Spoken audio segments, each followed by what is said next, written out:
Hello everybody, this is Ryan again with the Audubon Society of Western Pennsylvania, and I am in a forest of Scots pines.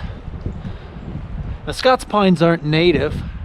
They were introduced here from Europe, but they've naturalized in a pretty big way in the United States. It's a valuable tree for lumber. It produces food for wildlife as well. As we can see, the wind is blowing these trees and oftentimes they fall over. And today we are going to be looking for fatwood. I'll explain exactly what that is once I find one. I'm looking for one of these trees that's fallen over, probably blown over. And not only Scots pines produce fatwood, but any pine tree, spruce, or fir. So I'm going to go look among these trees that have fallen down, see if I can find some fatwood. I'll show you what to look for. So the sap in these Scots pines is rich in terpenes. And terpenes are, it's a diverse class of organic compound that is carbon-based.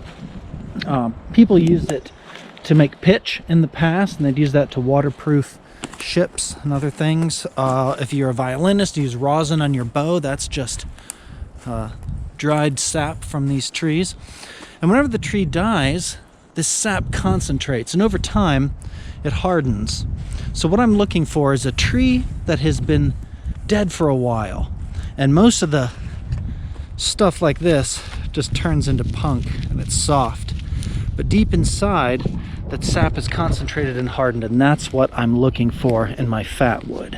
So here's what I'm looking for. I'm looking for a tree that's been dead for quite a while, and there's gonna be some soft parts on it, but it still is hard. And these little things, they look almost like sails. And these are knots where there were branches that came out. And this is where the fatwood concentrates. So I'm gonna hack off a chunk and we'll see if I can get some fatwood. Oh yeah. So right on the knot of this tree, it's almost kind of shiny. And it smells an intense pine aroma, like a Christmas tree, and that is the concentrated terpenes, and this makes an excellent fire starter. So being very, very careful with my pocket knife here, I want to find these old rotten parts and shave them away.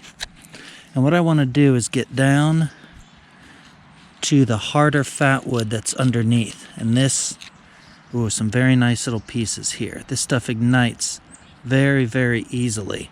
Again, because it's hydrocarbons that have concentrated down. So by pulling off these tiny little pieces of fatwood, so small that I can split them with my fingers, I have an awesome fire starter. And if I get a little handful of these, they light really easily. You can use them for torches.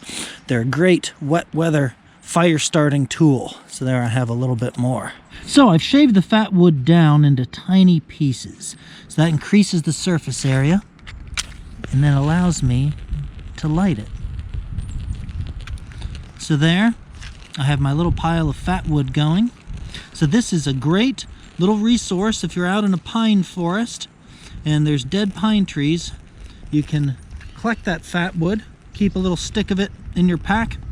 So, just to quickly review, find a pine forest, look for trees that are down, look for those little sails that form around the knots, knock one of those off, shave it down, and you've got an excellent fire starter. So this is Ryan with the Audubon Society of Western Pennsylvania. Thanks for watching. Check out aswp.org for more information, and I'll catch you on the next video.